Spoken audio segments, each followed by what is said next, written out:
오늘 우리에게 주시는 하나님의 말씀 마태복음 27장 1절부터 26절까지 말씀입니다. 마태복음 27장 1절부터 26절까지 말씀. 저와 함께 한 절씩 교독하시겠습니다. 새벽이 되어서 대제사장들과 백성의 장로들이 모두 예수를 죽이기로 결의하였다. 그들은 예수를 결박하여 끌고 가서 총독 빌라도에게 넘겨주었다. 그때 예수를 넘겨준 유다는 그가 유죄 판결을 받으신 것을 보고 뉘우쳐 그 은돈 30잎을 대제사장들과 장로들에게 돌려주고 말하였다. 내가 죄 없는 피를 팔아 넘김으로 죄를 지었소. 그러나 그들은 그것이 우리와 무슨 상관이요 그대의 문제요 하고 말하였다. 유다는 그 은돈을 성전에 내던지고 물러가서 스스로 목을 매달아 죽었다. 대제사장들은 그 은돈을 거두고 말하였다. 이것은 핏값이니 성전 금고에 넣으면 안 되오. 그들은 의논한 끝에 그 돈으로 토기장이의 밭을 사서 나그네들의 묘지로 사용하기로 하였다. 그 밭은 오늘날까지 피밭이라고 한다. 그래서 예언자 예레미야를 시켜서 하신 말씀이 이루어졌다.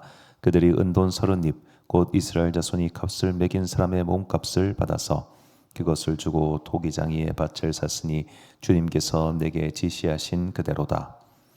예수께서 총독 앞에 서시니 총독이 예수께 물었다. 당신이 유대인의 왕이요. 그러나 예수께서는 당신이 그렇게 말하고 있소 하고 말씀하셨다. 예수께서는 대제사장들과 장로들이 고발하는 말에는 아무 대답도 하지 않으셨다. 그때 빌라도가 예수께 말하였다. 사람들이 저렇게 여러 가지로 당신에게 불리한 증언을 하는데 들리지 않소? 예수께서는 한마디도 단 한 가지 고발에도 대답하지 않으시니 총독은 매우 이상히 여겼다. 명절 때마다 총독이 무리가 원하는 죄수 하나를 놓아주는 관례가 있었다. 그런데 그때에 예수 바라바라고 하는 소문난 죄수가 있었다. 무리가 모였을 때 빌라도가 그들에게 말하였다. 여러분은 내가 누구를 놓아주기를 바라오? 바라바 예수요? 그리스도라고 하는 예수요? 빌라도는 그들이 시기하여 예수를 넘겨주었음을 알았던 것이다. 빌라도가 재판석에 앉아 있을 때에 그의 아내가 사람을 보내어 말을 전하였다. 당신은 그 옳은 사람에게 아무 관여도 하지 마세요. 지난밤 꿈에 내가 그 사람 때문에 몹시 괴로웠어요. 그러나 대제사장들과 장로들은 무리를 구슬러서 바라바를 놓아달라고 하고 예수를 죽이라고 요청하게 하였다. 총독이 그들에게 물었다. 이 두 사람 가운데서 누구를 놓아주기를 바라오? 그들이 말하였다. 바라바요. 그때 빌라도가 그들에게 말하였다. 그러면 그리스도라고 하는 예수는 나더러 이렇게 하라는 거요. 그들이 모두 말하였다. 그를 십자가에 못 박으시오. 빌라도가 말하였다. 정말 이 사람이 무슨 나쁜 일을 하였소? 사람들이 더욱 큰 소리로 외쳤다. 십자가에 못 박으시오. 빌라도는 자기로서는 어찌할 도리가 없다는 것과 또 밀란이 일어나려는 것을 보고 물을 가져다가 무리 앞에서 손을 씻고 말하였다. 나는 이 사람의 피에 대하여 책임이 없으니 여러분이 알아서 하시오. 그러자 온 백성이 대답하였다. 그 사람의 피를 우리와 우리 자손에게 돌리시오. 그래서 빌라도는 그들에게 바라바는 놓아주고 예수는 채찍질한 뒤에 십자가에 처형하라고 넘겨주었다. 아멘. 이건 그대의 문제다라는 제목으로 하나님의 말씀 선포하겠습니다. 자, 예수님께서 이제 사형을 당하셨습니다. 예수님의 이 사형 재판 과정을 우리가 쭉 봤을 때 예수님을 이제 이거를 재판이라고 칩시다. 예수님을 살해하는데 가장 큰 주범은 누구일까요? 바로 대제사장의 무리들입니다. 대제사장 안나스와 가야바 그리고 그를 따르는 무리들이죠. 소위 말하는 그 당시의 집권 세력 혹은 성전 세력들이라고 할 수도 있겠습니다. 거기에 기타 바리새인들과 사두개인들이 협력한 것이죠. 자, 이들이 주범입니다. 부인할 수 없는 주범입니다. 그러나 오늘날 많은 대중들과 성도들 머릿속에 안나스와 가야바라고 하는 이름이 더 뚜렷하게 남았겠습니까? 아니면 가룟 유다와 빌라도라는 이름이 더 뚜렷하게 남았겠습니까? 당연히 후자의 두 사람일 겁니다. 자, 사건 구성을 친다면 굳이 말하자면 안나스와 가야바 그들 무리는 사건의 주범입니다. 가룟 유다와 그리고 본디오 빌라도는 기껏해야 종범 혹은 방조죄에 해당할 겁니다. 형량으로 치면 뒤에 두 사람은 앞에 종범인 이 사람들에 비해서 훨씬 낮은 형량을 받겠죠. 하지만 성경은 분명하게 일단 형법적으로 봤을 땐 종범 혹은 방조범에 가까운 이 두 사람에게는 그 이름을 매우 분명하게 기록하고 있습니다. 참 신기할 정도로 대제사장들은 그냥 대제사장들이라고만 나옵니다. 대제사장 안나스와 가야바라는 표현도 요한복음에만 몇 번 등장하지 나머지 복음서에 그렇게 뚜렷하게 나오지도 않습니다. 그런데 이 두 사람은 매우 뚜렷하게 나오지요. 먼저 본문 3절과 4절 말씀입니다.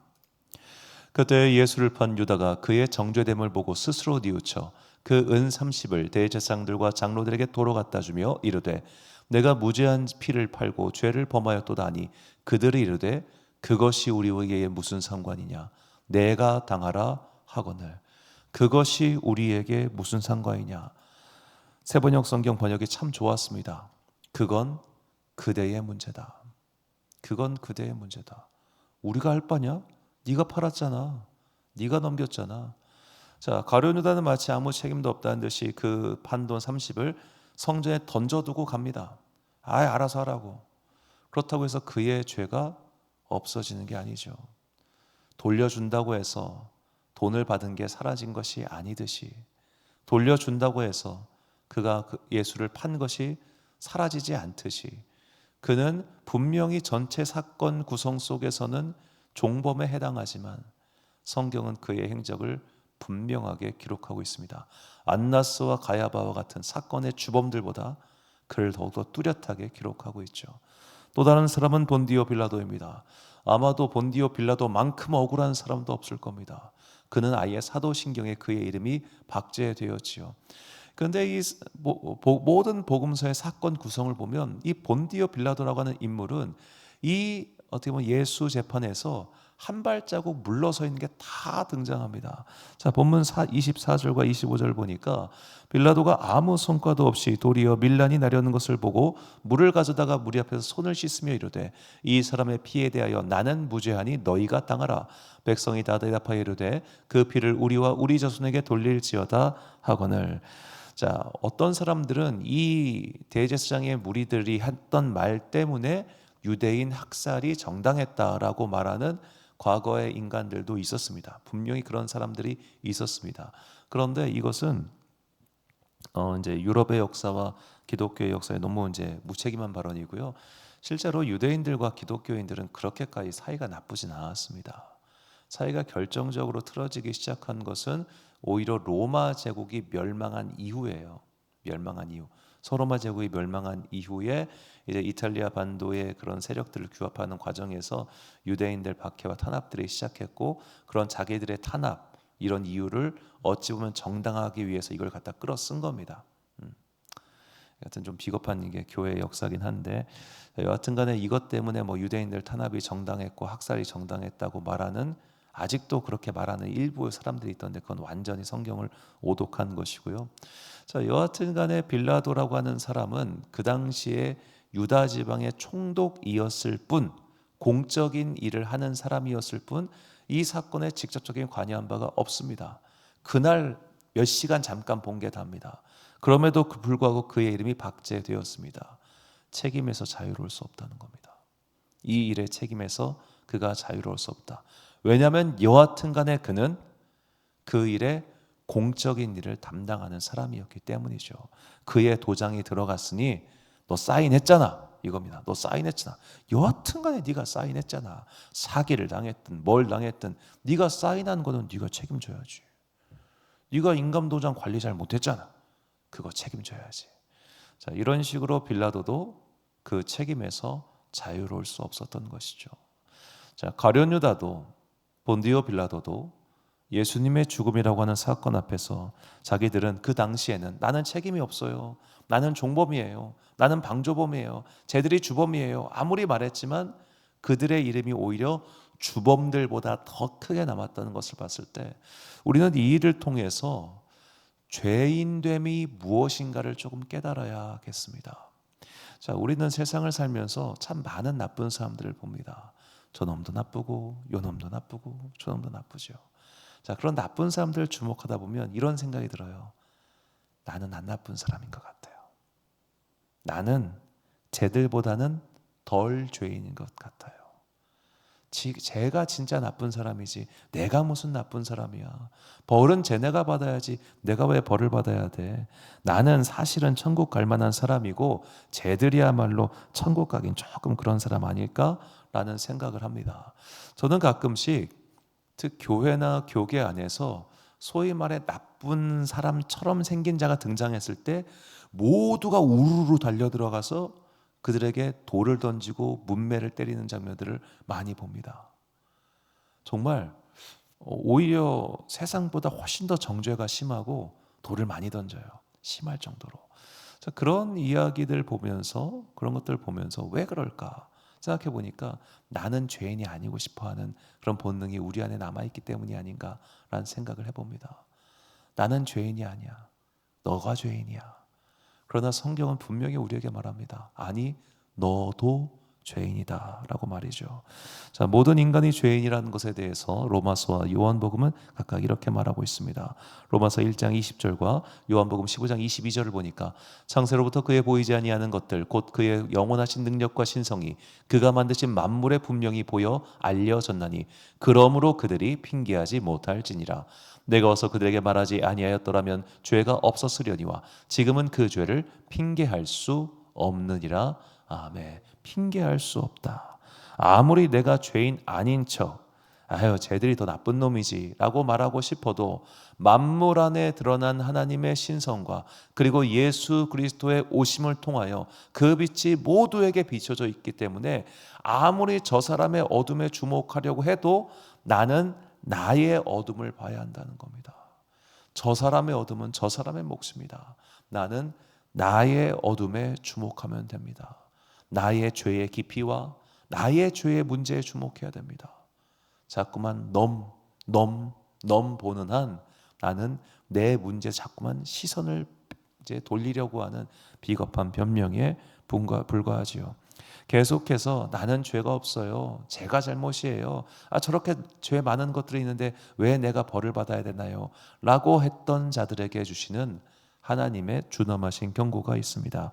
예레미야 2장 35절 말씀입니다.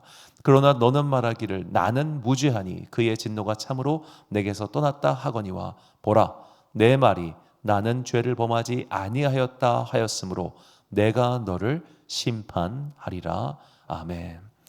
자, 이것은 남유다 백성들에게 하시는 경고죠. 그 당시 남유다 백성들은 말합니다. 하나님, 주변 사방 천지의 나쁜 놈들 뿐이어요. 에돔도 못됐죠. 모압도 못됐죠. 암몬도 못됐죠. 저 북쪽에 바벨론도 못됐죠. 남쪽에 이집트도 못됐죠. 아니 주변에 나쁜 놈들 천지인데 왜 우리가 벌 받아야 돼요? 아유 우리는 죄가 없어요. 우리 정도면 착하죠. 그렇게 말하는데 하나님께서 말하죠. 니들이 더 나빠. 내가 너희가 무죄하다였으므로 너희를 벌하는 거야. 깨끗한 척하고 교만하게 행동하는 그들에게 하나님께서는 너는 죄가 없다고 말할 수가 없다라고 하시는 거죠. 이것이 오늘을 사는 우리에게 주시는 하나님의 말씀이다라고 저는 믿습니다. 우리는 쉽게 나의 죄 없음에 참 주목합니다.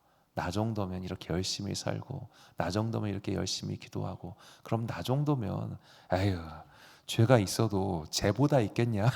라는 생각을 하죠. 물론 그렇습니다. 쟤들보다야 우리가 더 죄를 많이 짓겠습니까? 그러나 참 이 하나님의 재판이라고 하는 것은 나중에 우리가 가봐야 또 알겠습니다만 참 신기해요.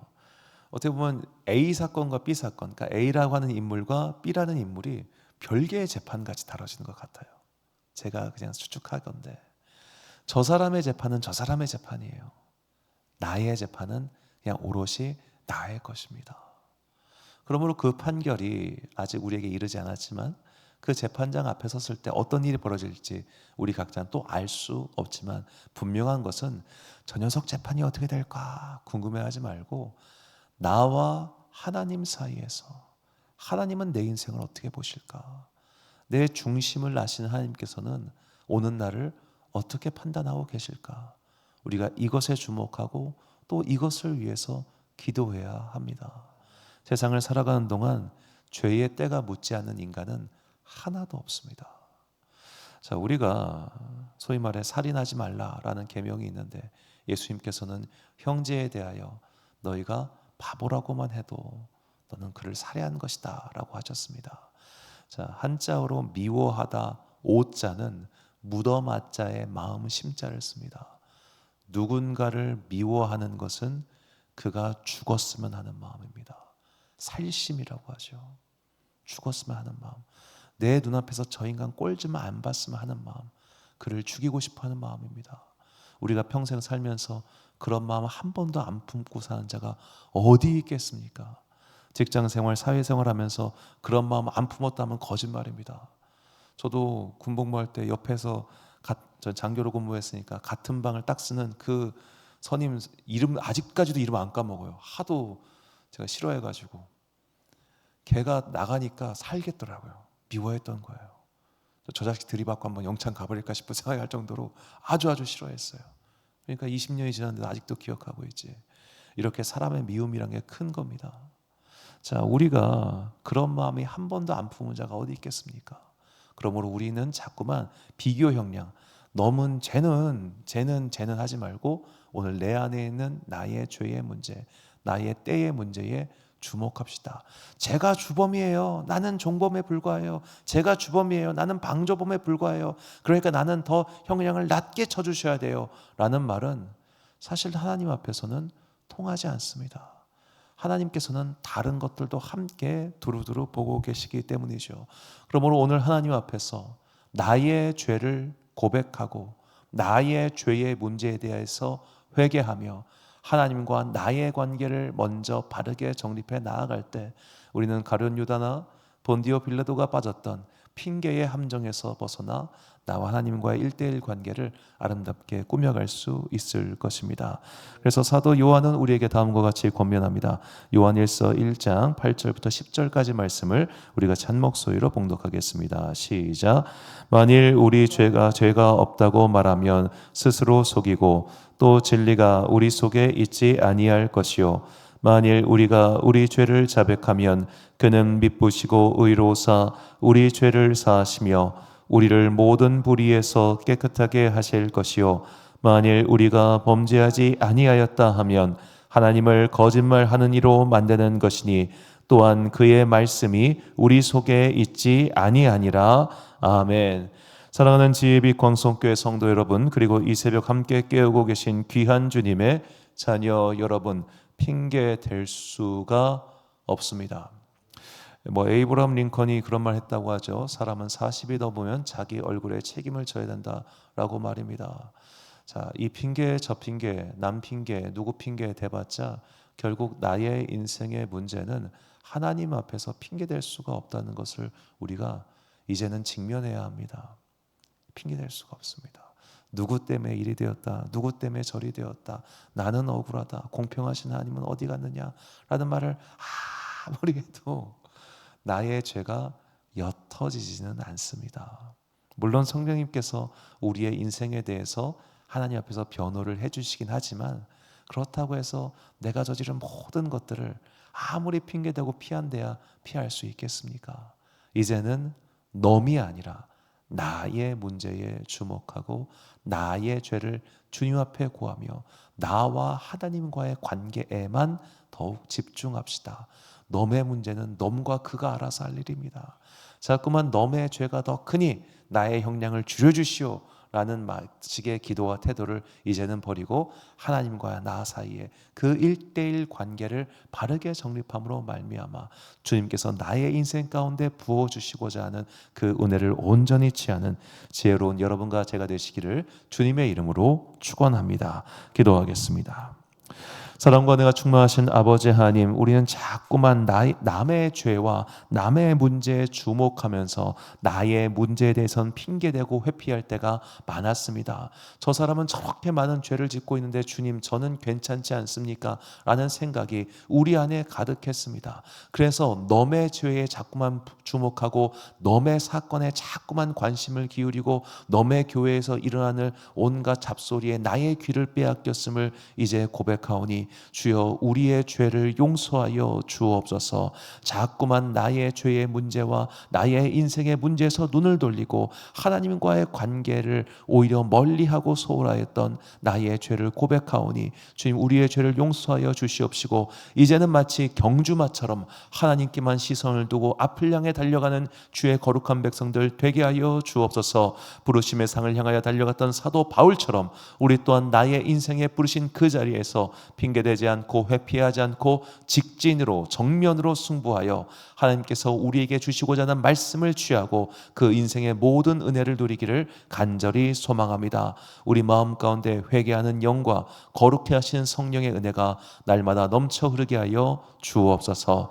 날씨가 갑자기 추워졌습니다. 연로하신 성도님들 주님께서 은혜의 장중에 붙들어 주사 지켜주시고 이 한겨울에 이 초겨울의 추위가 그들의 육신을 상하지 못하도록 주님께서 따뜻한 은혜의 힘을 그들의 심령 가운데 불어넣어 주시기를 간절히 소망하오며 이 모든 말씀 우리 구주 예수 그리스도의 이름으로 기도드립니다. 아멘. 오늘의 기도 제목입니다.